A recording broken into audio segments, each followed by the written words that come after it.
누가복음 15장 11에서 32절 말씀입니다. 또 이르시되 어떤 사람에게 두 아들이 있는데 그 둘째가 아버지에게 말하되 아버지여 재산 중에서 내게 돌아올 분깃을 내게 주소서 하는지라. 아버지가 그 살림을 각각 나눠주었더니 그 후 며칠이 안 되어 둘째 아들이 재물을 다 모아가지고 먼 나라에 가 거기서 허랑방탕하여 그 재산을 낭비하더니 다 없앤 후 그 나라에 크게 흉년이 들어 그가 비로소 궁핍한지라. 가서 그 나라 백성 중 한 사람에게 붙여 사니 그가 그를 들로 보내어 돼지를 치게 하였는데 그가 돼지 먹는 쥐역 열매로 배를 채우고자 하되 주는 자가 없는지라. 이에 스스로 돌이켜 이르되 내 아버지에게는 양식이 풍족한 품꾼이 얼마나 많은가. 나는 여기서 줄여 죽는구나. 내가 일어나 아버지께 가서 이르기를 아버지, 내가 하늘과 아버지께 죄를 지었사오니 지금부터는 아버지의 아들이라 일컬음을 감당하지 못하겠나이다. 나를 품꾼의 하나로 보소서 하리라 하고 이에 일어나서 아버지께로 돌아가니라. 아직도 거리가 먼데 아버지가 그를 보고 측은히 여겨 달려가 목을 안고 입을 맞추니 아들이 이르되 아버지, 내가 하늘과 아버지께 죄를 지었사오니 지금부터는 아버지의 아들이라 일컬음을 감당하지 못하겠나이다 하나 아버지는 종들에게 이르되 제일 좋은 옷을 내어다가 입히고 손에 가락지를 끼우고 발에 신을 신기라. 그리고 살찐 송아지를 끌어다가 잡으라. 우리가 먹고 즐기자. 이 내 아들은 죽었다가 다시 살아났으며 내가 잃었다가 다시 얻었노라 하니 그들이 즐거워하더라. 맏아들은 밭에 있다가 돌아와 집에 가까이 왔을 때에 풍악과 춤추는 소리를 듣고 한 종을 불러 이 무슨 일인가 물은데 대답하되 당신의 동생이 돌아왔음에 당신의 아버지가 건강한 그를 다시 맞아들이게 됨으로 인하여 살찐 송아지를 잡았나이다 하니 그가 노하여 들어가고자 하지 아니하거늘 아버지가 나와서 권한대 아버지께 대답하여 이르되 내가 여러 해 아버지를 섬겨 명을 어기며 없거늘 내게는 염소 새끼라도 주어 나와 내 벗으로 즐기게 하신 일이 없더니 아버지의 살림을 장녀들과 함께 삼켜버린 이 아들이 돌아오매 이를 위하여 살찐 송아지를 잡으셨나이다. 아버지가 이르되 예, 너는 항상 나와 함께 있으니 내 것이 다 내 것이로되 이 내 동생은 죽었다가 살아났으며 내가 잃었다가 얻었기로 우리가 즐거워하고 기뻐하는 것이 마땅하다 하니라.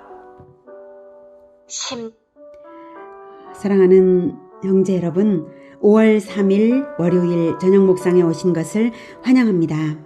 예수님의 공생애 중 후기 사역이어서 예수님은 떠나시기 전에 제자들에게 제자도를 가르치는 것이 매우 중요한 핵심이 됩니다.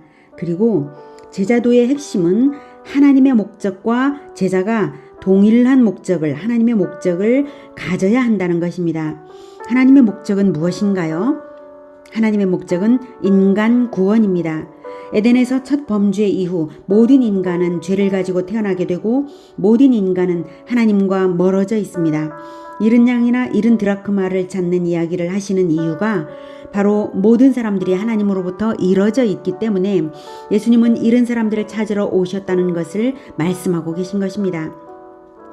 하나님의 목적은 죄인 구원이고 그 사명을 받아서 성육신 하신 예수님의 목적도 죄인 구원이고 당연히 예수 제자의 목적도 죄인 구원이어야 하는 것이죠. 그래서 잃은 양, 잃은 드라크마, 잃은 아들 찾는 이야기를 이렇게 세 가지로 강조하면서 잃은 것을 찾는 이야기를 하고 계신 것이 누가복음 15장입니다. 잃은 것을 찾는 이야기를 하게 된 동기는 바리새인과 서기관들이 예수님을 비난했기 때문인데요. 예수님이 죄인들을 영접한다고 비난한 것이죠. 예수님께 나온 사람들이 하나님의 말씀을 들으러 나온 사람들인데도 그런 점은 생각지도 않았습니다. 바리새인과 서기관들은 자신들의 위치와 사명이 무엇인지를 전혀 생각지 않은 악하고 어리석은 말을 했습니다. 그들 자신이 죄인들에게 율법을 가르쳐 회개시켜야 하는 사명이 있음을 완전히 망각하고 그뿐만 아니라 오히려 예수님을 비난까지 한 것은 하나님의 목적과 정반대의 삶을 그들이 살고 있었던 것이죠. 그래서 예수님은 그들에게 잃은 것을 찾는 이야기로서 교훈을 주고 계신데요. 잃은 양 찾는 이야기에서는 하나님이 죄인을 회개시키는 것을 너무나 기뻐하신다는 것을 잃은 양을 찾은 기쁨으로 표현하셨고요. 잃은 드라크마 찾는 이야기에서는 남편과의 관계성을 귀하게 여기는 그 여자가 드라크마 하나도 포기하지 않고 찾듯이 하나님과 언약 관계인 백성이요, 특별히 언약의 일꾼으로 부르심을 받은 제자들이라면 마땅히 잃은 자를 찾아 죄인의 회개를 위하여 도와야 한다는 것을 알게 하셨습니다. 양을 찾는 이야기에서도, 드라크마를 찾은 이야기에서도 함께 기뻐하는 벗과 이웃이 있었다는 것이 또한 인상 깊은데요. 하나님께서 죄인이 회개하는 것을 얼마나 기뻐하시는지 강조하시는 것이죠. 그만큼 죄인들의 회개를 기뻐하지 못하고 오히려 비난하며 화를 내는 자들이 하나님의 반대편에 있다는 것이 자연히 나타나기도 합니다. 오늘 이야기에서는 어떤 초점이 추가되는지를 또한 보도록 하겠습니다. 11절, 또 이르시되 어떤 사람에게 두 아들이 있는데 그 둘째가 아버지에게 말하되 아버지여 재산 중에서 내게 돌아올 분깃을 내게 주소서 하는지라. 아버지가 그 살림을 각각 나눠주었더니 그 후 며칠이 안 되어 둘째 아들이 재물을 다 모아가지고 먼 나라에 가 거기서 허랑방탕하여 그 재산을 낭비하더니. 잃은 양과 잃은 드라크마에서 이제는 잃은 아들 이야기로 넘어왔는데요. 숫자가 또 이제 진전이 되고 있죠. 100마리 중 하나에서 10드라크마 중 하나에서 이제는 둘 중 한 아들입니다. 두 아들 중 잃은 아들 하나. 점차적으로 귀중하기가 극히 귀중한 대상으로 나와왔죠. 양도 귀하고 드라크마도 귀했는데 아버지에게 아들이 또한 얼마나 귀합니까? 그보다 더 귀한 게 있을까요? 예수님은 죄인들이 바로 하나님 아버지께는 잃은 아들이라는 사실을 알리고 계십니다. 그런데 둘째 아들이 아버지에게 요구하는 것은 유대인의 관점에서는 돌로 쳐 죽일 불효죄라고 할 만한 잘못입니다. 왜냐하면 아버지에게, 아직 살아계신 아버지에게 아버지의 유산을 달라고 한 것입니다. 이것은 지금껏 아버지가 죽기를 바랐다는 뜻으로 해석될 수 있는 부분입니다. 그런데 아버지는 요구대로 나눠주었습니다. 그런데 둘째 아들에게만 준 것이 아니라 그 살림을 각각 나눠주었어요. 첫째 아들에게도요.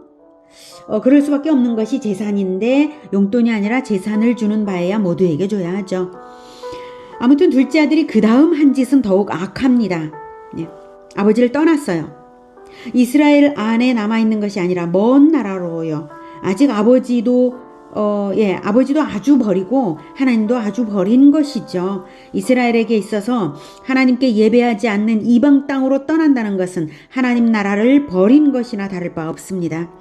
유산을 다 받고 떠났으니, 이방 땅으로 떠났으니 아주 떠난 것입니다. 둘째 아들은 돌아오지 않을 생각이었던 것입니다. 그리고 방탕합니다. 허랑방탕하여 재산을 낭비했습니다. 하나님과 아버지를 떠났으니 그럴 수밖에 없습니다. 그리고 다 없앤 후에 그 나라에 크게 흉년이 들어서 그가 비로소 궁핍한지라 가서 그 나라 백성 중 한 사람에게 붙여 사니 그가 그를 들로 보내어 돼지를 치게 하였는데 그가 돼지 먹는 쥐염 열매로 배를 채우고자 하되 주는 자가 없는지라.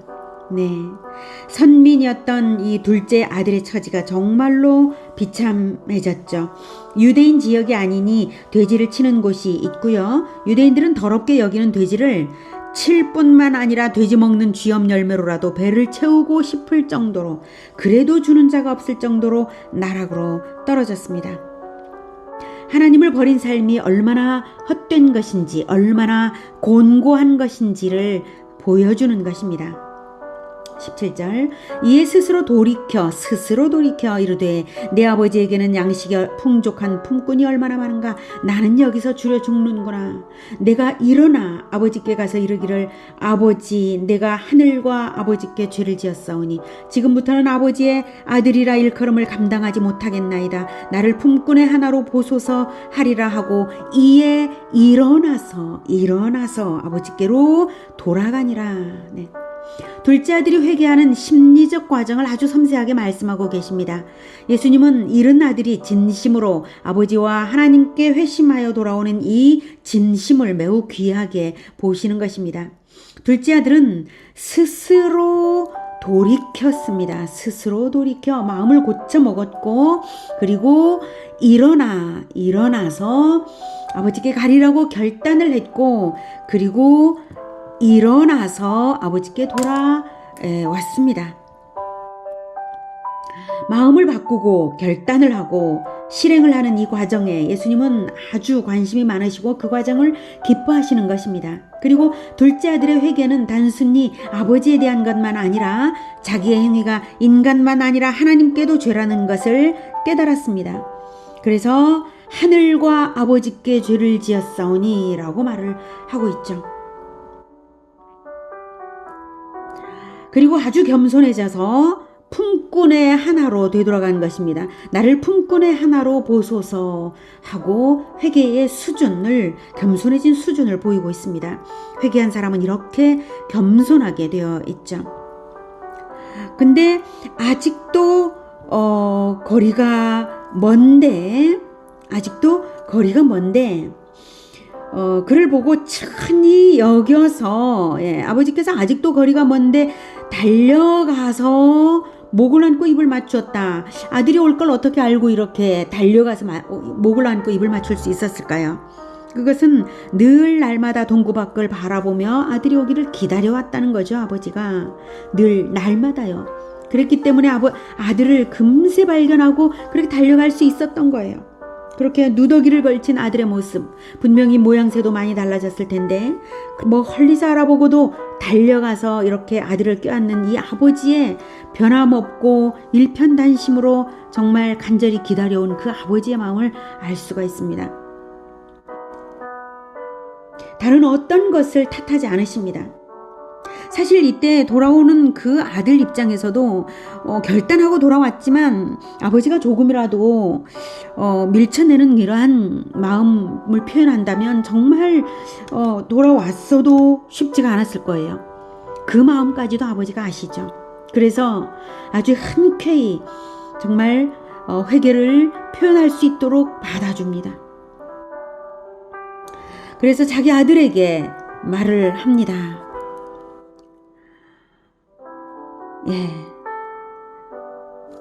아버지가 종들에게 말을 하죠. 종들에게 이르되 제일 좋은 옷을 내어다가 입히고 손에 가락지를 끼우고 발에 신을 신기라. 최고의 영광, 지금까지 그 아들의 영광을 단숨에 회복시켜 주시는 거죠. 그리고 살진 송아지를 끌어다가 잡으라. 우리가 먹고 즐기자. 이 아들은 죽었다가 다시 살아났으며 내가 잃었다가 다시 얻었노라 하니 그들이 즐거워하더라. 내 종들이 함께 아주 즐거워했어요. 그리고 이 아들은 정말 죽었다가 다시 살아났습니다. 하나님께 우리가 잃은 자였다가 다시 예수님을 통하여 예수님을 영접함으로써 하나님의 자녀가 된다고 하지 않습니까? 우리는 정말 실제로 죽었다가 살아난 것이죠. 25절 맏아들은 밭에 있다가 돌아와 집에 가까이 왔을 때에 풍악과 춤추는 소리를 듣고 한 종을 불러 이 무슨 일인가 물은데 대답하되 당신의 동생이 돌아왔음에 당신의 아버지가 건강한 그를 다시 맞아들이게 됨으로 인하여 살진 송아지를 잡았나이다 하니. 얼마나 반가운 일이에요. 동생이 오랜만에 정말 걱정되는 동생이 돌아왔는데 아버지가 그렇게 간절히 기다리는 동생이 돌아왔는데 그런데 그가 노하여 그리고 들어가고자 하지 아니하거늘 집에도 안 들어가겠다고 할 정도로 그래서 아버지가 오히려 나왔어요. 아버지가 나와서 들어가자고 권할 정도로. 동생에 대한 이 형의 마음이 어떤 마음이었습니까? 동생에 대한 애정은 물론 없고요. 아버지의 마음에 전혀 공감이 없었던 아들입니다. 종들도 함께 기뻐하는데 아들인데 어떻게 이럴 수가 있었을까요? 아들이 말합니다. 내가 여러 해 아버지를 섬겨 명을 어김이 없거늘 내게는 염소 새끼라도 주어 나와 내 벗으로 즐기게 하신 일이 없더니 아주 아버지를 죄인 취급을 하고 있어요. 자기는 잘했다는 거죠. 아버지의 명을 어김이 없었다. 근데 아버지의 살림을 창녀들과 함께 삼켜버린 이 아들이 돌아오매 이를 위하여 살진 송아지를 잡으셨나이다.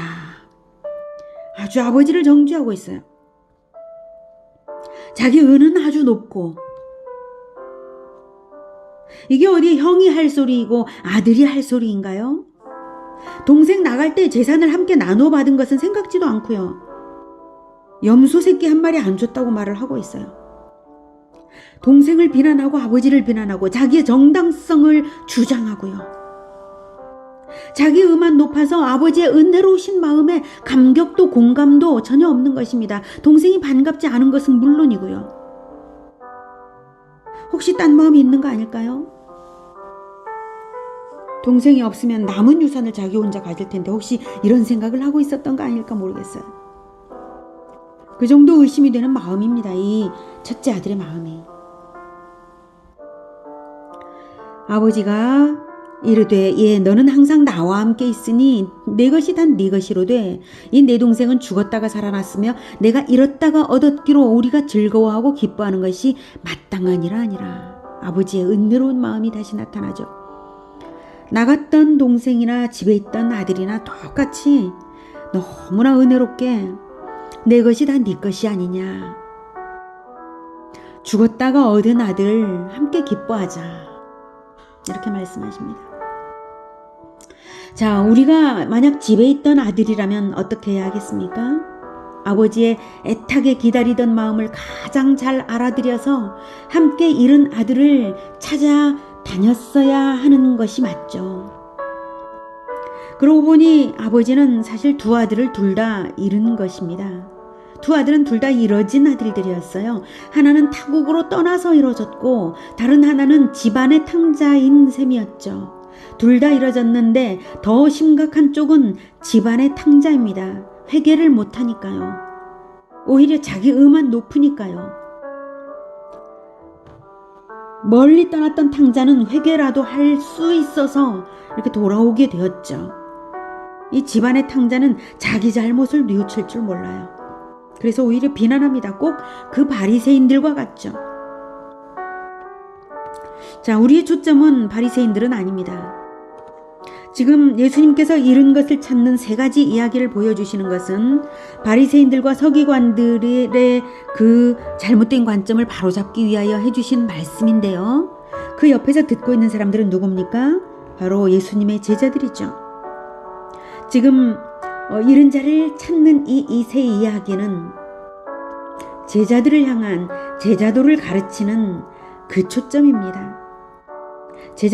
제자도를 가르치시는 것이 새 이야기의 초점입니다. 잃은 자를 향한 메시지도 물론 있습니다. 둘째 아들의 회개의 과정, 그 심리 과정이 잘 표현되어 있는 것을 보면 그런 초점도 있는 거 맞습니다만은 이 이야기를 하게 된 동기나 이 모든 전체적인 맥락이 바로 제자도입니다. 잃은 자를 함께 찾는 아버지의 목적과 동일한 목적을 가지라. 잃은 자를 함께 찾아 나서라. 또는 잃은 자 찾기를 기뻐하라. 이런 메시지죠. 어떻습니까? 우리가 어떻게 잃은 자를 찾아 나설 수 있을까요? 우리가 늘 그저 우리끼리 교회 출석 잘하는 정도를 좋은 교인이라고 생각하며 산다면 잃은 자 찾기에 함께 애태우면서 나서지 않는다면 아버지를 공감하지 못하고 있는 것 아닐까요? 우리가 아버지의 마음을 먼저 공감해야 합니다. 예수님은 잃은 자를 찾기 위하여 오셨습니다. 그래서 자기 생명을 내어드렸습니다. 우리에게 하나님께서 생명 내라고 하지 않으십니다. 다만 잃은 자를 찾는 예수님께 협력하는 것이 필요하죠. 잃은 자 찾기를 협력하는 것. 예수님의 동역자가 되는 것. 그것이 제자도의 핵심입니다. 하나님의 목적입니다. 동일한 목적. 이것을 꼭 가지기를 우리 모두를 위하여 축복합니다. 기도하겠습니다. 하나님 감사합니다. 이뤄졌던 우리를 예수 그리스도의 보혈로 우리를 찾아주셔서 감사합니다. 그래서 우리를 하나님의 아들 삼아주셨는데 우리가 그저 구원받은 자로서 교회 출석과 주님께서 주신 복을 누리는 데만 관심이 있었지. 그리고 그 정도로 만족하고